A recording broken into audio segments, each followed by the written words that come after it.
kata Allah, hei para pemilik iman, yang mungkin di antara kalian kualitas imannya beda-beda. Ada yang kalian imannya kuat sehingga kedudukannya merasa dekat denganku. Jangankan dipanggil dalam salat fardu, bahkan sebelum datang fardu tergerak menunaikan salat sunnahnya. Bahkan sebelum datang subuh sudah bangun untuk tahajudnya. Bahkan tidak menunggu Ramadan, Senin Kamis dia kerjakan sunnahnya. Ayamul bid dia tunggu-tunggu walau belum tiba waktunya, yang dekat dengan Allah. Ada yang biasa-biasa mutawasid menengah, salat nunggu fardu, puasa nunggu Ramadan, tapi iman masih melekat dalam dirinya walaupun keadaannya di tengah-tengah hubungannya dengan Allah Subhanahu wa taala. Ada yang ba'id, mungkin merasa jauh karena maksiat yang banyak dikerjakan, tapi masih menunaikan salat walau terlambat, masih ingin mengaji Al-Qur'an walau kadang-kadang. Demi Allah saya katakan, sifat Rahman Allah menjadikan baik yang imannya kuat, menengah ataupun jauh disamakan oleh Allah Subhanahu wa taala dengan panggilan ini. Seakan Allah ingin mengatakan, saya tidak peduli sepanjang kalian masih ada iman dalam jiwamu dan datang memenuhi panggilanku, maka aku akan jadikan yang jauh aku dekatkan, yang menengah aku lekatkan, dan yang dekat aku semakin berikan kedudukan di sisiku. Maka berbahagialah ketika ada panggilan kita respon. Itu cara Allah untuk meningkatkan keimanan kita dan mendekatkan kedudukan kita dengan Allah Subhanahu wa taala. Karena itu, sebelum masuk kepada inti penjelasannya, Allah tegaskan dengan menggunakan kata ayyuha, disebutkan 150 kali dalam Al-Quran. Ayyunya munada berfungsi taukid untuk menguatkan pesan, haknya tandih untuk mengingatkan. Seakan Allah ingin sampaikan, aku ingatkan ya, tanamkan pesan ini dalam jiwamu yang paling dalam. Ada hal yang penting yang akan aku sampaikan, yang dengan itu akan meningkatkan iman kalian dan mengangkat derajat kalian di hadapanku, kata Allah Subhanahu wa taala. Ya ayyuhalladzina amanu, hai semua orang yang merasakan beriman, mengaku beriman, baik hubungannya dekat, jauh atau menengah, ittaqullah, tingkatkan takwamu kepada Allah. Cek keadaan takwamu, cek kuota takwamu, cek pulsa takwamu, cek bekal takwamu. Kenapa ini penting kata Allah disampaikan? Inilah selanjutnya evaluasi tajam yang dihujamkan dalam hati kita. Perhatikan kalimatnya. Wal tanzur nafsum ma qaddamat lighad. Tingkatkan takwamu kepada Allah. Kenapa takwa ini penting ditingkatkan?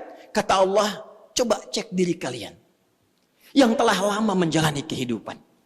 Mungkin ada yang belasan bahkan puluhan tahun, bahkan lebih daripada batas kuota yang barangkali standar kehidupan manusia. Ada yang di atas 100 tahun. Kata Allah, coba dicek. Selama mengalami perjalanan hidup itu, setiap perganti tahun, datang tahun baru, datang tahun yang baru lagi, datang tahun yang baru lagi.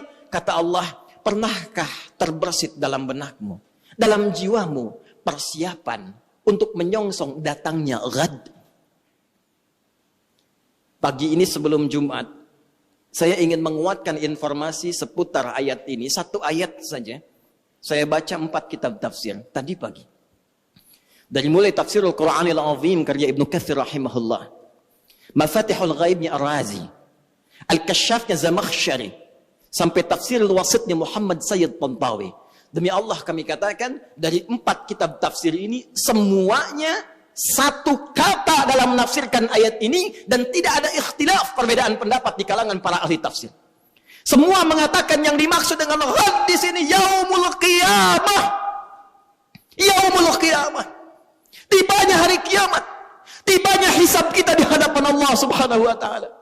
Dalam bahasa bebasnya, tapi lugas dan tegas, seakan Allah ingin mengatakan, "Hei, kalau besok kamu dihisab dari pergantian waktu yang telah kami lalui, dari masa yang telah kami berikan kepada kalian, dari setiap perganti tahun, tahun baru, tahun baru, tahun baru. Kalau tiba-tiba besok kiamat, bekal apa yang telah kamu siapkan untuk menjunjung itu?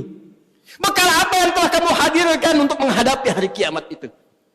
Karena itu semua mengatakan, diungkapkan dengan kalimat ghad. Bisa Allah menyampaikan, ya ayyuhalladzina amanu taqullaha wal tanzur nafsum ma qaddamat liyaumil qiyamah.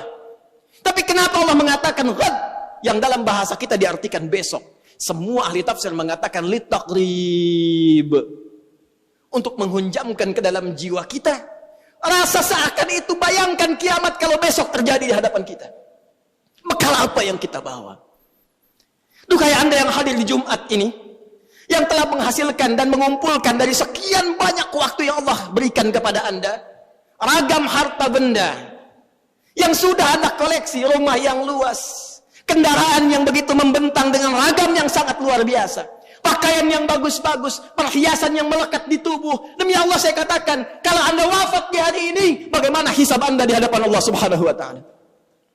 Kalau kiamat terjadi besok, apa persiapannya kata Allah? Dan kiamat terkecil itu kematian.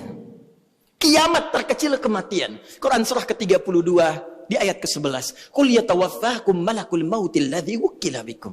Katakan Muhammad sallallahu alaihi wasallam, setiap yang berjiwa itu satu saat akan tiba waktunya, datang utusan Allah malakul maut untuk memisahkan kehidupannya dengan maut itu dari kehidupan dunia menuju hisab persiapan akhiratnya.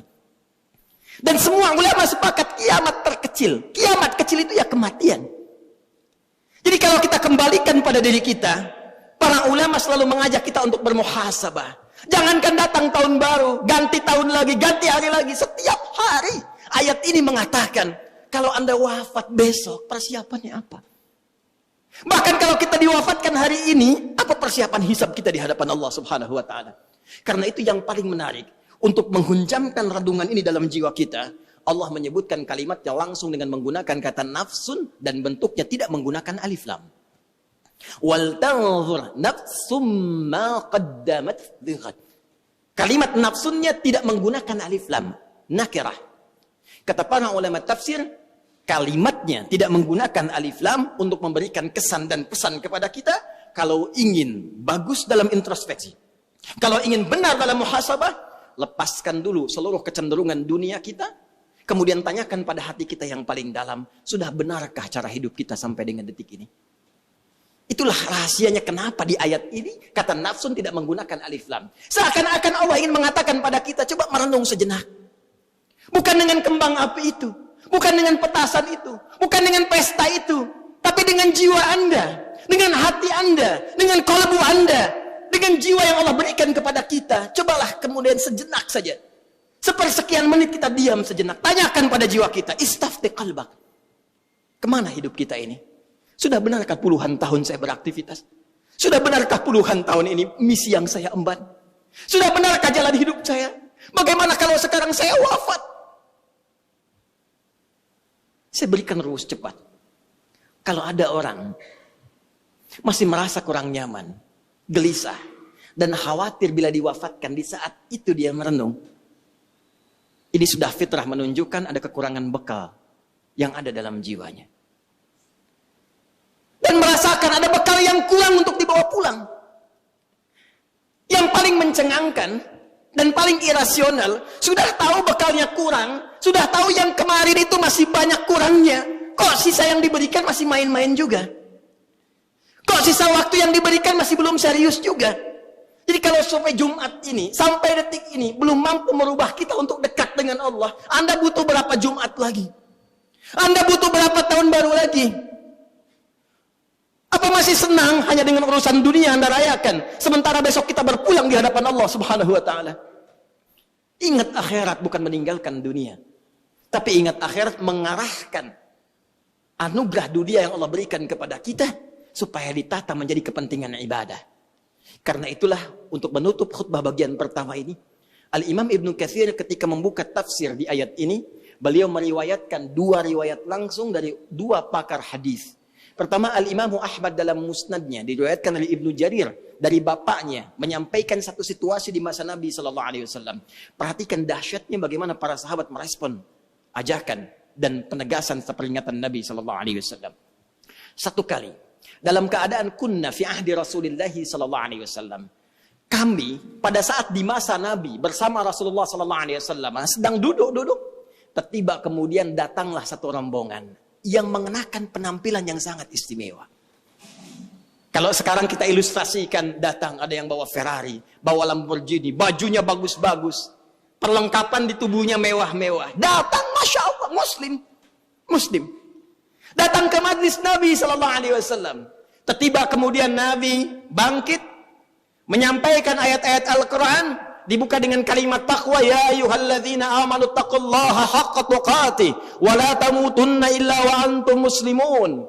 Hai orang-orang yang menyatakan dirinya beriman kepada Allah, berimanlah dengan benar, dengan cara meningkatkan takwa kalian dengan sebenar-benarnya takwa, dan jaga keislaman kalian sampai kalian wafat, kata Nabi.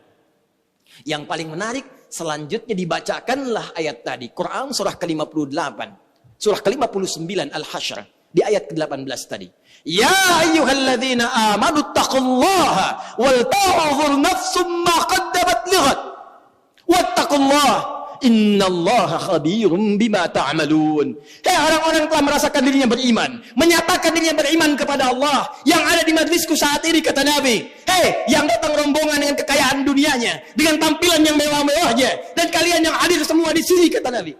Tingkatkan takwa kalian kepada Allah. Bayangkan kalau besok terjadi kiamat atau kalian wafat pada hari ini. Tingkatkan takwa kalian sebagai bekal pulang, karena Allah Maha mengetahui apa yang telah kalian kerjakan di hari-hari yang lampau. Mungkin kalian banyak berbuat maksiat, mungkin mendapatkan harta dengan cara yang salah, mungkin banyak hal-hal buruk yang pernah dikerjakan. Apa yang terjadi? Disebutkan langsung dalam riwayat, mereka melepaskan semua kemewahannya untuk disedekahkan dalam ibadah. Mereka berpikir, ya Allah, ini apa manfaatnya Ferrari saya? Apa manfaatnya Lamborghini saya? Apa manfaatnya kemewahan saya, Rolex saya, pakaian yang melekat di badan saya ini, kalau semua tidak ada harganya di hadapan Allah Subhanahu wa Ta'ala? Bukankah saat wafat yang membalut kita hanya kain kafan saja? Adakah kendaraan itu mengiringi sampai ke alam kuburnya? Adakah pakaian itu dikenakan sampai ke liang lahatnya? Kalla, tidak. Tidak. Bukan berarti harus diberikan semuanya, tidak. Ayat ini, kisah ini ingin memberikan pesan kepada kita bagaimana para sahabat merespon seruan Nabi dengan mengarahkan semua terkait dengan aset dunianya untuk kepentingan ibadah. Anda yang punya kendaraan, bukan berarti harus diwakafkan, bukan berarti harus dihibahkan. Pertanyaan khatib, sudah berapa kali kendaraan itu dipakai untuk ibadah? Itu dihisab. Motor Anda alih-alih dipakai kerja, pernah nggak dipakai ke masjid? Pernah dipakai ke majelis ta'lim? Berapa kali dipakai maksiat? Kendaraan yang Allah berikan kepada Anda, yang Anda pernah banyak berdoa menuntutnya. Diberikan sepeda, pengen motor. Diberikan motor, pengen mobil. Sepeda saja belum pernah Anda pakai ke masjid.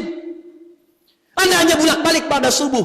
Bontonkah itu? Sepeda yang lainkah? Hanya Anda pamerkan, olahraga saja, untuk mengejar dunia saja. Anda sehat, betul. Tapi apakah hisab Anda sehat di hadapan Allah di hari kiamat nanti? Pakai sekali-kali untuk salat subuh. Pakai sekali-kali untuk ke masjid. Sehingga ketika Allah bertanya kepada Anda, apa yang Anda gunakan dengan sepeda yang aku titipkan dulu? Anda bisa berkata dengan bangga, ya Allah, hamba pernah gunakan itu dalam menunaikan sholat subuh kepadamu. Itu poinnya. Itu maksudnya. Tahukah Anda, Imam Muslim menambahkan dari hadis riwayat Syu'bah radhiyallahu ta'ala anhu. Ketika itu terjadi, tertiba kemudian seorang kakek buta. Dengan penampilan yang sangat sederhana. Dan hampir saja kebutaannya menjadikan beliau lemah dalam beraktivitas. Tertiba mendengar dan melihat peristiwa itu. Beliau kembali ke rumahnya. Bahkan memberikan apa yang ada di rumahnya untuk memberikan contoh ibadah dalam rangka bersedekah kepada Allah Subhanahu wa Ta'ala. Dan itu bermanfaat bagi orang-orang Islam pada saat itu. Sehingga apa yang terjadi? Semua berbondong-bondong orang Ansar Madinah mencontoh perbuatan kakek ini. Dan keluarlah hadis yang legendaris itu. Man sanna fil islami sunnatan hasanatan falahu ajruha mithla ajri fa'iliha min ghairi an yankusa min adriha syai'. Siapa yang menjadi pionir dalam menyontohkan sebuah kebaikan, membudayakan kebaikan, ditiru oleh orang lain, maka dia mendapatkan pahala mengalir terus dari orang-orang yang menirunya. Orang-orang yang mengikutinya tanpa dikurangi sedikit pun. Sekarang kiranya waktunya bagi kita untuk kembali kepada Allah Subhanahu wa Ta'ala. Untuk merenung di Jumat ini, memperbaiki hidup kita. Jangan-jangan memang waktunya bagi kita untuk pulang. Kalau bukan esok, mungkin hari ini kita kembali. Apakah kita termasuk dalam hamba yang diridhai? Hanya kita yang bisa berikhtiar dan menunjukkan kepada Allah untuk menjawabnya.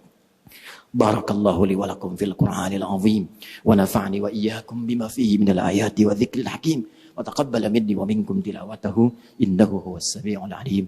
Ud'u Allah yastajib lakum jami'an insyaallah.